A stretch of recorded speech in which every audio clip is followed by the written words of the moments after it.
찬양 감사합니다. 오늘 봉독한 욥기 28장 12절로 28절까지의 말씀을 가지고 보물, 지혜, 그리고 하나님이란 제목으로 하나님의 말씀 선포합니다. 한번 따라서 합시다. 보물, 지혜, 그리고 하나님. 노벨상 수상자인 다니엘 카네먼이라고 하는 프린스턴 대학 교수는 많은 돈을 번다는 것이 우리가 행복을 가져오는 길이 아님을 그는 증명해 냈습니다. 돈이 많으면 행복하다라고 하는 것은 대부분 착각에서 이루어지고 있다는 것이지요.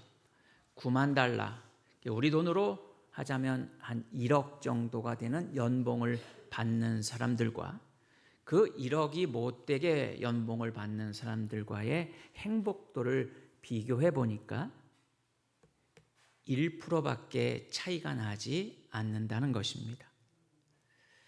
더 많은 돈을 벌어서 더 행복하다고 하는 사람들이 늘어난 것이 아니라는 것이지요.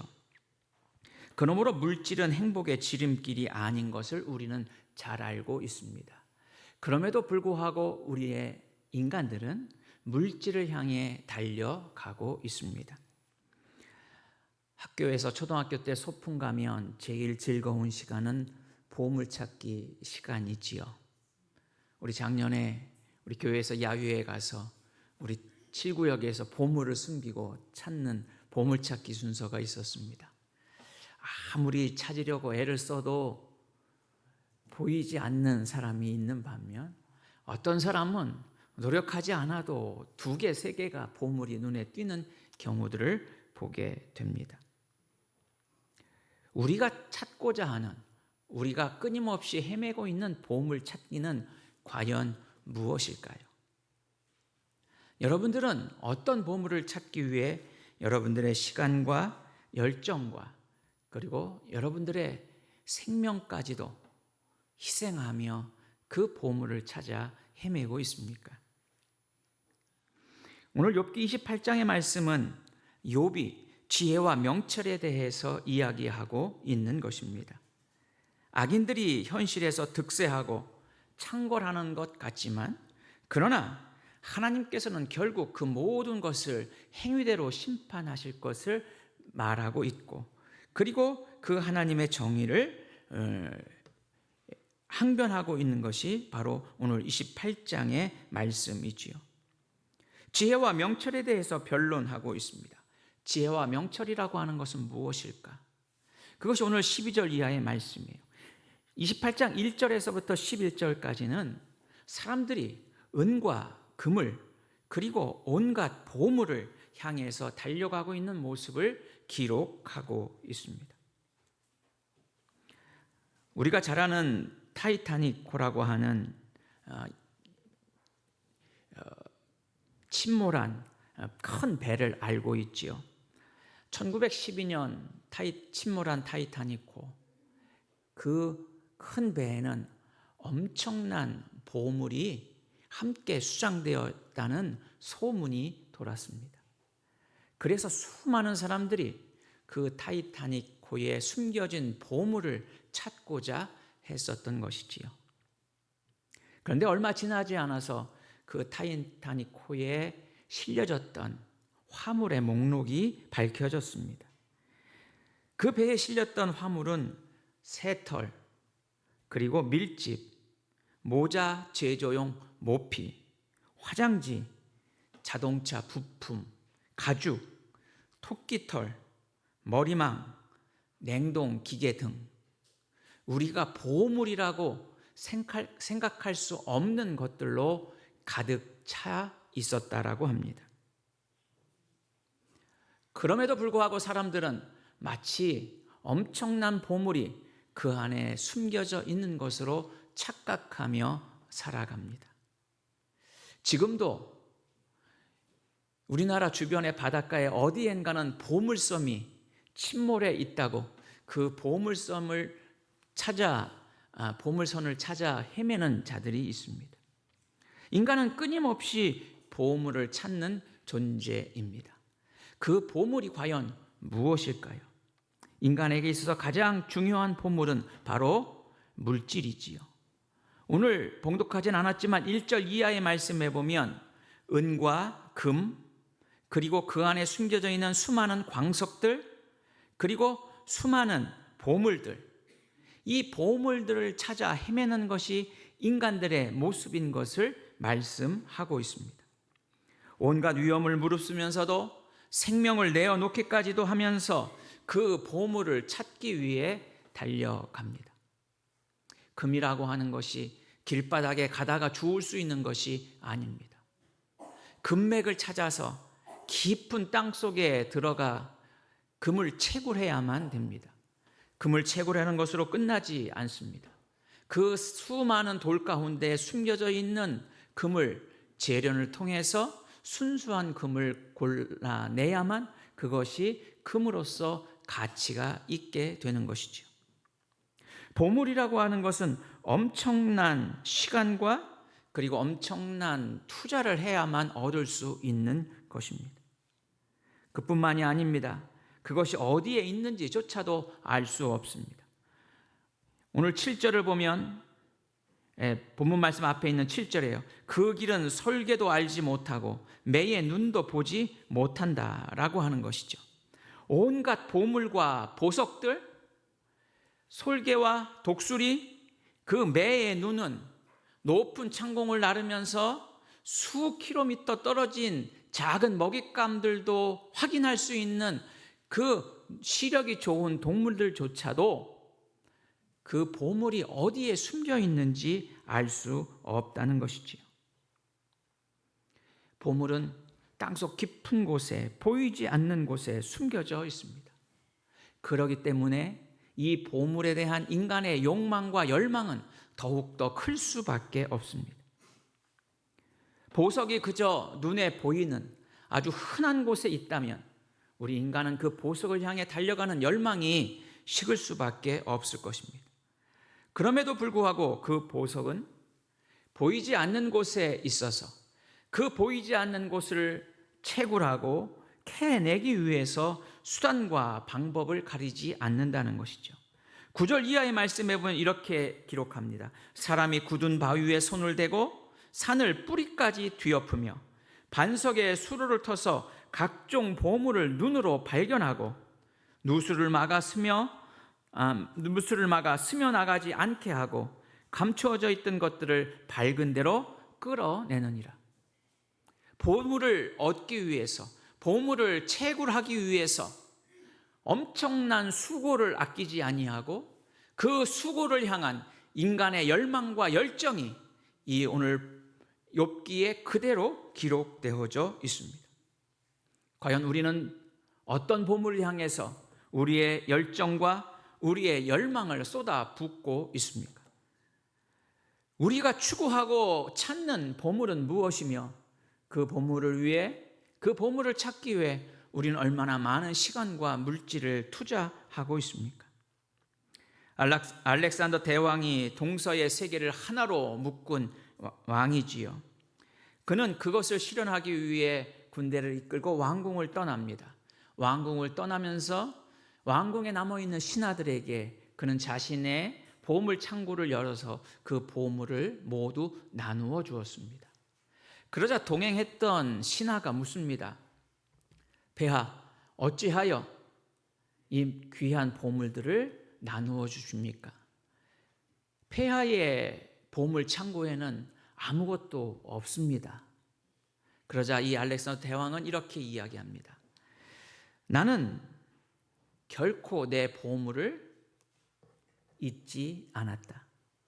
내가 가장 귀하게 여기는 보물은 바로 희망이다.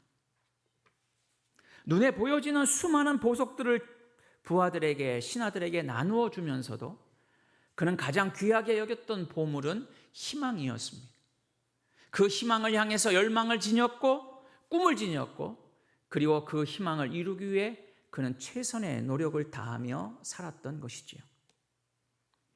처칠이 영국에서 위대한 정치가로 인정받고 있고 많은 사람들이 처칠을 그리워하는 것은 전쟁의 폐허 속에 있는 영국민들에게 희망을 준 사람이기 때문입니다. 미국의 대통령 가운데 케네디를 사람들이 그리워하는 이유는 어렵고 힘든 시기에 가장 희망을 부풀게 했었던 대통령이었기 때문입니다.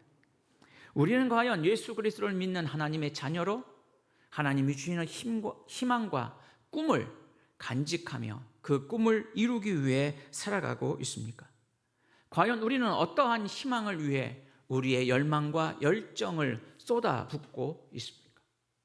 내가 그렇게 귀하게 여기는 보물, 내가 그 보물을 향해서 끊임없이 내 열정과 시간을 아낌없이 투자하는 우리의 삶의 모습에 그 보물은 무엇인가 하는 것이지요. 욥기는 사람들이 보물을 향해 달려가고 있지만 그러나 그 보물보다 더 귀한 것이 있음을 이야기하고 있습니다. 그것이 바로 오늘 12절 이하의 말씀입니다. 지혜라고 하는 것이죠. 명철이라고 하는 것입니다. 12절 말씀에 그러나 지혜는 어디서 얻으며 명철이 있는 곳은 어디인고 이렇게 말씀하고 있죠. 지혜와 명철, 그것이 어디에 있느냐라고 하는 것이죠. 20절 말씀에도 이렇게 고백합니다. 그런즉 지혜는 어디서 오며 명철이 머무는 곳은 어디인고. 우리는 끊임없이 보물을 향해서, 우리의 물질을 향해서 우리는 내 열망과 열정을 가지고 달려가지만 사실은 우리가 달려가야 할 곳이 있는데 그것은 바로 지혜와 명철이라고 이 욥은 고백하고 있습니다. 청교도 가정에서 신앙을 교육을 받으며 자란 벤자민 프랭클린이라고 하는 사람이 있습니다. 그는 너무나도 어린 시절에 교육을 제대로 받지 못하고 어려운 가정 형편에 있어서 17살에 집을 나와서 필라델피아로 가서 인쇄소 견습공으로 일하게 되었습니다. 그리고 인쇄소를 차리고 신문사를 직접 경영하게 되었습니다. 그리고 많은 돈을 모아서는 도서관과 학교, 병원, 그리고 소방서 등 많은 공공시설에 투자를 했습니다. 그리고 1736년 마침내 그는 주민자원봉사용 소방서를 건립했고 1751년에 필라델피아 대학을 설립해 초대 총장이 되었습니다. 정규교육이라고는 고작 2년밖에 받지 못한 그였지만 그는 하나님이 주신 열정과 하나님이 주신 지혜로 내가 모든 것을 이루었다고 고백합니다. 그리고 하버드 대학, 예일 대학, 옥스퍼드 대학에서 명예 박사 학위를 받게 됩니다. 그가 구한 것은, 그가 열정을 가지고 달려간 것은 물질이 아니었습니다. 그는 물질을 이용해서 하나님이 주신 지혜로 세상의 삶을 행복하게 만드는 데 모든 물질을 사용했습니다. 과연 우리가 구하는 지혜는 무엇일까요? 우리가 구하는 지혜는 내 보물을 더 많이 성취하기 위해, 내가 원하는 보물을 많이 얻기 위한 지식과 지혜가 아니라 바로 하나님이 주시는 지혜를 구하는 자가 되어야 한다라고 하는 사실이죠. 바로 하나님은 모든 지식과 지혜의 근원이 되심을 말씀하고 있습니다. 바로 하나님이 모든 지혜의 근원이 되십니다. 그래서 우리가 구하는 것은 물질이 아니라 지혜를 구하는 자가 되어야 한다라고 하는 것이지요. 최고의 지혜는 하나님의 뜻을 아는 것입니다. 학력과 지혜는 결코 비례하지 않습니다. 말씀을 묵상하고 그리고 하나님 앞에 진실히 기도하고 그리고 하나님과 끊임없이 교제하며 하나님의 뜻을 묻고 찾는 것, 그것이 우리가 간직하고 추구해야 할 바로 신앙의 아름다운 지혜라고 하는 사실이지요. 성경에 보면 유대인들은 기적을 구했습니다. 헬라인들은 철학을 구했습니다. 그러나 그리스도인들은 예수 그리스도의 십자가를 구하고 있습니다. 우리가 구하는 것은 기적도 아닙니다. 우리가 구하는 것은 철학 같은 지식도 아닙니다. 우리는 바로 예수 그리스도의 십자가를 구하는 자들입니다. 십자가는 당시 죄인들의 사형틀이었습니다. 그러나 예수님의 죽으심으로 인해서 십자가는 더 이상 죄인들의 사형틀이 아니라 우리를 구원한 구원의 상징이 된 것이지요. 바로 모든 지혜가 하나님께 있음을 이야기하고 있습니다. 오늘 본문 23절의 말씀에 보면 하나님이 그 길을 아시며 있는 곳을 아시나니, 세상에 그 시력이 좋은 모든 생물과 공중의 새들도 알아볼 수 없지만 지혜는 하나님이 아시고 하나님께 속한 것임을 말씀하고 있습니다. 그 하나님께서 어떻게 하셨습니까? 세상의 모든 것을 만드셨습니다. 24절 이하의 말씀에 보면 땅끝까지 감찰하시며 온 천하를 살피시며 바람의 무게를 정하시며 물의 분량을 정하시며 비 내리는 법칙을 정하시고 비구름의 길과 우레의 법칙을 만드셨다. 이렇게 욥은 고백하고 있지요. 하나님께서 세상 만물을 만드시고 세상의 모든 질서로 세상을 다스리시는 분이십니다. 그 하나님의 전능하신 통치와 그 하나님의 능력이 바로 지혜의 시작인 것을 말씀하고 있지요. 그러므로 지혜는 무엇인가? 28절의 마지막으로 욥은 이야기합니다. 주를 경외함이 지혜요 악을 떠남이 명철이니라. 바로 지혜는 하나님을 경외하는 것입니다. 온전히 하나님을 믿는 것입니다. 오늘 우리는 종교개혁주의를 맞습니다. 중세의 로마 카톨릭은 세상의 권력 위에 존재하는 가장 큰 권력이었습니다. 그러나 그 권력은 부패했습니다. 그래서 중세 시대를 영적 암흑기라고 우리는 이야기합니다. 그 암흑기 시대에 로마 카톨릭은 성전을, 베드로 성당을 짓기 위해서 면죄부를 판매했습니다. 면죄부를 사면 자신의 죄가 사함받는다라고 하는 것이지요. 이에 마틴 루터는 95개조의 반박문을 비텐베르크 성전 문에 붙이고, 그리고 로마 카톨릭의 이 면죄부 판매에 대해서 항거한 것이 바로 종교개혁의 시작이었습니다. 당시 로마 카톨릭은 면죄부를 통해서 죄가 사함받고 구원을 얻는다 이야기합니다. 그러나 모든 지혜의 근본은 하나님을 경외하는 것입니다. 온전히 하나님을 믿는 것입니다. 그렇다면 오늘 이 시대에 우리는 어떻게 하나님의 지혜를 구하는 자, 하나님의 지혜를 얻는 자의 삶을 살아갈 수 있을까요? 지혜는 공부해서 얻을 수 있는 것이 아닙니다. 노력해서 획득할 수 있는 것이라면 우리는 아마도 상당히 많은 지혜를 얻었을 것입니다. 지혜는 전적으로 하나님을 경외하는 믿음을 통해서 이루어지는 것입니다. 그러므로 하나님이 주시는 지혜와 은혜와 은총과 구원은 전적인 하나님의 선물이라고 하는 것이지요. 바로 하나님의 지혜를 얻는 길은 첫 번째로 말씀을 통해서 하나님을 만날 때 가능하다는 것입니다. 한번 따라서 합시다. 말씀을 통해 하나님을 만나야 합니다. 당시 중세 시대의 로마 카톨릭은 하나님의 말씀은 소수의 성직자 신부들에게 제한되어 있는 것이었습니다. 일반 사람들은 라틴어를 알 수 없어서 성경을 읽을 수도 없었습니다. 마틴 루터가 가장 먼저 한 일은 그는 라틴어로 되어 있는 성경을 독일어로 번역하는 일이었습니다. 독일어로 번역한 것으로 그쳤다면 아마 종교개혁은 이루어지지 않았을 것입니다. 그 당시에 과학 문명이 발달하면서 인쇄술이 발달하게 되었죠.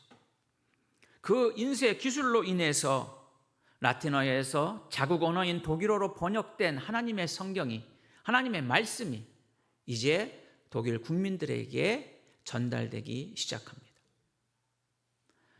많은 사람들이 하나님의 말씀을 읽습니다. 하나님의 말씀을 통해서 이제는 하나님을 직접 만나게 되었습니다. 사제를 통해서만이 하나님을 만날 수 있었던 길이 이제는 하나님의 생명의 말씀을 읽고 그 하나님의 말씀을 묵상하고 그 하나님의 말씀을 통해서 직접 만나는 하나님의 놀라운 은총을 이루게 되었다라고 하는 것이지요. 그래서 마틴 루터는 오직 말씀, 오직 성경으로 돌아가야 함을 이야기하고 있습니다. 사랑하는 성도 여러분, 우리는 종교개혁주의를 맞아서 하나님이 주시는 지혜를 얻는 길은 바로 우리가 하나님의 말씀인 성경으로 돌아가고 하나님의 말씀을 읽고 하나님의 말씀을 묵상하고 하나님의 말씀을 내 삶으로 구현해 나가며 실현할 때 우리는 하나님이 주시는 지혜에 충만한 삶을 살게 될 줄로 믿습니다. 두 번째로 하나님이 주시는 지혜를 얻는 것은 기도를 통해서 하나님과 교통해야 한다라고 하는 것입니다. 한번 따라합시다. 기도를 통해 하나님과 교통해야 합니다. 기도는 하나님과 직접 대화하는 시간입니다. 기도는 하나님의 음성을 듣는 시간입니다. 기도는 하나님께 지혜를 구하고 하나님의 뜻에 내 자신을 맡기는 것이 기도입니다. 기도는 내가 원하는 것을 아뢰고 구하고 받는 시간이 아니라 내 뜻을 철저하게 내려치고 하나님의 뜻에 복종하는 시간이 기도의 시간입니다. 솔로몬은 열왕기상 3장 9절에 듣는 마음을 종에게 주사, 솔로몬은 하나님께 구한 것이 듣는 마음이었습니다. 지혜였습니다. 그래서 하나님은 내가 내 말대로 내게 지혜롭고 총명한 마음을 주었다고 말씀하십니다. 세상의 통치자, 권력자, 그러나 그 솔로몬은 지혜를 구하였고 그리고 듣는 마음을 구하였습니다. 그의 기도는 철저하게 지혜를 구했습니다. 야고보서 1장 5절 말씀에 보면 너희 중에 누구든지 지혜가 부족하거든 모든 사람에게 후히 주시고 꾸짖지 아니하시는 하나님께 구하라 그리하면 주시리라 말씀하고 있지요. 우리가 지혜가 부족할 때 우리가 해야 할 일은 바로 하나님 앞에 기도하는 일입니다. 하나님 앞에 기도할 때 하나님께서는 우리에게 지혜를 주시고 하나님께 우리가 기도할 때 하나님께서는 성령으로 우리와 함께 하시고 우리를 지키시고 인도해 주십니다. 세 번째로 우리는 지혜를 얻는 길은 바로 교회 공동체 안에서 함께 성장할 때 가능하다라고 하는 것입니다. 한번 따라합시다. 교회 공동체 안에서 함께 성장해야 합니다. 교회는 하나님의 가족 공동체입니다. 교회 공동체 안에서 서로 사랑하고 격려하는 것, 그것은 하나님이 주신 풍성한 지혜와 은혜를 나누는 길이지요. 교회는 세상의 무거운 짐을 다 내려놓는 것이 교회입니다. 하나님 앞에 내려놓지 못할 무거운 짐은 아무것도 없습니다. 주님은 말씀하셨습니다. 수고하고 무거운 짐진 자들아 다 내게로 오라. 내가 너희를 쉬게 하리라 말씀하셨지요.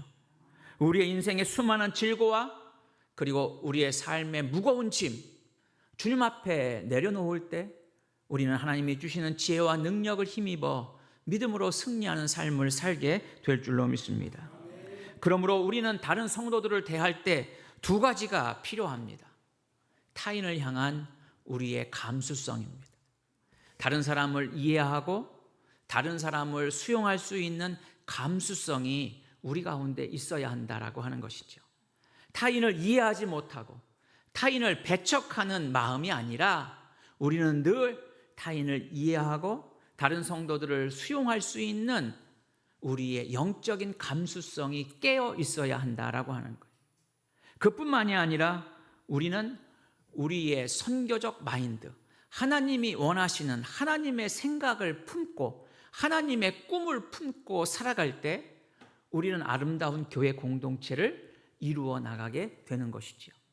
이 타인에 대한 감수성과 선교 마인드, 하나님의 꿈을 꾸고 살아갈 때 우리는 우리의 믿음의 공동체 교회가 날마다 하나님이 주시는 은혜와 은총으로 하나님이 주시는 지혜로 넘치게 될 줄로 믿습니다.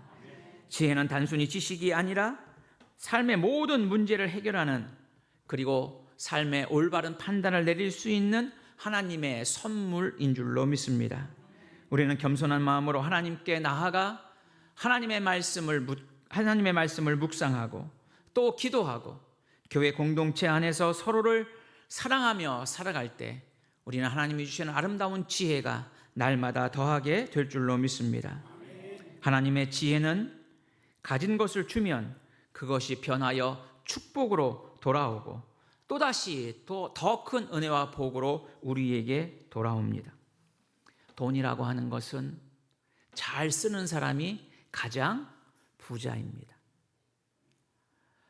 이 컵 안에 들어있는 물은 가장 적절할 때 마실 때 그 물의 가치가 가장 높습니다. 아낀다고 그저 두면 이 물은 썩을 수밖에 없습니다. 흔한 말이 있죠. 아끼다 보면 똥이 된다고요. 하나님이 주시는 지혜와 은혜, 우리는 아낌없이 나누고, 그래서 세상 사람들이 원하는 금과 은과 그리고 보물을 찾아 헤매는 자들이 아니라 하나님이 주시는 지혜로 충만해서 우리의 삶이 보물이 아니라 하나님이 주시는 지혜, 그리고 하나님만을 바라며 믿음으로 승리하는 여러분들의 복된 믿음의 삶이 될 수 있기를 바랍니다. 그래서 오늘 제목이 보물, 지혜, 그리고 하나님인데, 이제는 우리는 하나님, 지혜, 그리고 보물, 이렇게 우리의 삶의 우선순위가 바뀌는 놀라운 축복이 여러분과 함께 하기를 주의 이름으로 축원해 드립니다. 기도합시다. 참 좋으신 아버지,